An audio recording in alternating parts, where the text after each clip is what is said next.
માર્કેટના મંત્રી સમરથલાલ સુરણવાળાને ગાજરની સ્પર્ધામાં સરકારી ઇનામ મળ્યું હતું। તેમણે 3.5 હાથનું ગાજર ઉગાડીને અગાઉના બધા વિક્રમો તોડી નાખ્યા હતા। શાક માર્કેટના વેપારીઓએ સમરથલાલ સુરણવાળાનું ભવ્ય સન્માન કરવાનું નક્કી કર્યું। તેમણે 500 રૂપિયા ભાડું ભરીને ભવ્ય હોલ રાખ્યો। સ્ટેજ ઉપર અને દરવાજે ભાજી તથા કોથમીરના તોરણો બાંધવામાં આવ્યા। પ્રમુખ તરીકે બટાકાના વેપારી બાબુલાલ બિરાજ્યા। એમણે શાક માર્કેટના મંત્રી ફુલાભાઈ ફણસીવાળાને શેઠનો પરિચય આપવા વિનંતી કરી। આખો સભાખંડ શાકના વેપારીઓથી ખીચોખીચ ભરાઈ ગયો હતો। ફુલાભાઈ ફણસીવાળાએ સમરથલાલ સુરણવાળાનો પરિચય આપતા કહ્યું, સમરથલાલ શેઠને હું 10 વર્ષથી ઓળખું છું। એમના દાદા છે સમરથલાલ સુરણવાળા ભલે હોય, એમણે ગાજરના ઇનામ મેળવી લાવ્યું છે। હજુ તો એમની ઉંમર 60 વર્ષની છે, છતાં તેમણે સરકારી ઇનામ મેળવી લાવ્યા છે। મારી તો ભગવાનને પ્રાર્થના છે કે એ હવે મૂળાની હરીફાઈમાં ઇનામ મેળવી લાવે। ભગવાન એમના 100 વર્ષ પૂરા કરે એવી પ્રાર્થના છે। તાળીઓના ગડગડાટથી હોલ ગાજી રહ્યો। પ્રમુખશ્રીની વિનંતીથી લસણવાળા લલ્લુભાઈ તેમને અભિનંદન આપવા ઊભા થયા। ભાઈઓ, સમરથલાલ સુરણવાળા તો આપણા શાક માર્કેટની શોભા છે। તેમ શાકને સ્વાદિષ્ટ અને સુગંધીદાર બનાવવું હોય તો લસણ વિના ચાલે નહીં। તેમ શાક માર્કેટને સુવાસિત કરવામાં સમરથલાલ શેઠનો ખૂબ મહત્વનો ફાળો છે। હું પ્રભુને પ્રાર્થના કરું છું કે સમરથલાલ શેઠની સુવાસ લસણની જેમ ચારે પર ફેલાય છે। એ પછી બટાકાના વેપારી બાબુલાલ પરિચય આપવા ઊભા થયા। મારો અને સુરણવાળા શેઠનો સંબંધ અદ્ભુત છે। એ સુરણવાળાને હું બટાકાવાળો, અમે બંને ફરાળી। મને તો શેઠનો સ્વભાવ બટાકા જેવો લાગે છે।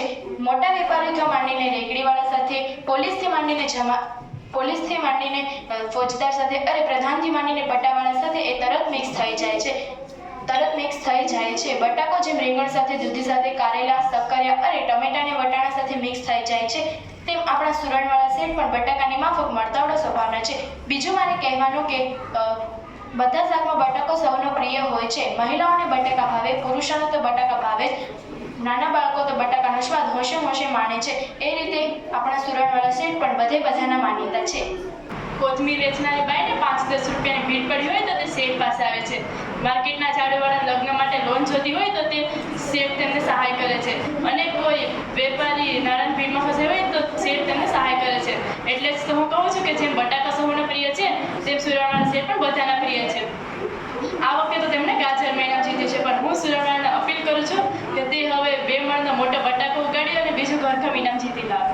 સભાજનોએ બકુભાઈની અપીલને તાળીઓથી વધાવી લીધી। ડોંગળીવાળા ડાહિયાભાઈ શેઠ બિરદાવતા કહે, ભલે લસણ સાથે સરખાવે, બકુભાઈ ભલે તેમને બટાકા જેવા કહે, પરંતુ હું તો તેમને ડુંગળીના દડા સાથે જ સરખાવીશ। ડુંગળી એ ગરીબો માટે આશીર્વાદ રૂપ છે। ડુંગળી વિના દુનિયા દૂર થઈ જાય। ડુંગળીને કસ્તુરી પણ કહેવાય છે। બટેકાને બાફવો એ પણ, ડુંગળી કાચીને કાચી જ ખાઈ શકાય।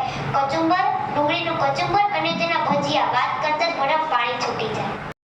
સમરથ શેઠ પણ ડુંગળીના દડા જેવા છે। ડુંગળી જેમ ગરીબોને ઘેર પણ જાય છે અને શેઠિયાની ઘેર પણ જાય છે, તેમજ આપણા સમરથ શેઠ પણ માલ મિલકોને ઘેર પણ જાય છે અને ગરીબોને ઘેર પણ જાય છે। તેમજ આપણા સમરથ શેઠ બધાને સહાય કરતા રહે છે। હું તો કહું છું કે આપણા સમરથ શેઠ ડુંગળીની જેમ બધા જને સહાય કરતા રહે। 2 મિનિટ બોલવાની રજા આપી એટલે કોથમીરવાળા કરસીભાઈ સ્ટેજ ઉપર ચડી ગયા અને કહેવા લાગ્યા, સાહેબ, મને 2 મિનિટ બોલવાની રજા આપો ને। શાકભાજીના વેજીટેબલ ભાઈઓ, શેઠ સમરથલાલ તો વેજીટેબલ વેપારી, પણ હું તો નોન વેજીટેબલ। હું શાક વેચતો નથી, તો આદુ, મરચાં, કોથમીરનો ધંધો કરું છું। જુદા જુદા વેજીટેબલ ભાઈઓ તેને બટાકા જેવા કહે છે, તે ડુંગળી જેવા કહે છે, પણ હું તો કહીશ બટાકા કે ડુંગળી કોઈ પણ શાક હોય, દાળ કે કઢી, એ બધા કોથમીર વિના કેવા ફેંકા લાગે। કોથમીર ન વાપરે એ અક્કલ કોથમીર કહેવાય। શાક બધા સારા, પણ મસાલો હોય તો જ શાક સ્વાદિષ્ટ બને। હું તો સમરથલાલ શેઠને કોથમીર જેવા કહું છું। તે ભલે 60 વર્ષના થયા, પરંતુ લીલી કોથમીરની જેમ તાજા ને તાજા જ રહે છે। કોઈ પણ કામ કરવા બધા ભલે ભેગા થયા હોય, પણ શેઠ ન હોય તો કામ ફીકું પડી જાય। શેઠ કામ હાથે લે તો કામમાં મગમગાટ આવી જાય। બસ મારે તો એટલું જ કહેવાનું હતું। શેઠ લીલાછમ કોથમીરની જેમ તાજા ને તાજા જ રહે એવી હું ઈશ્વરને પ્રાર્થના કરું છું।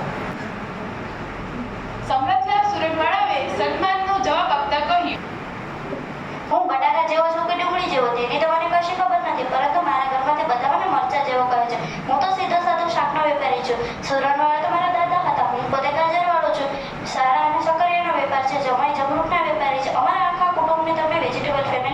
કહી શકો. આપણે બધા શાકભાજીઓના વેપારીઓ ભેગા મળીને પંચકુટિયા શાક જેવા થઈએ છીએ. આપણા બધાને પરસ્પરના સહકારથી શાકભાજી ઊંચા આવશે એવી મને આશા છે. મેં ગાજર મહિના મેળવીને કે ભીંડો વાળ્યો નથી, પરંતુ હવે સવારનો શકરી ઉગાડવાનો પ્રયત્ન છે. પ્રભુની ઈચ્છા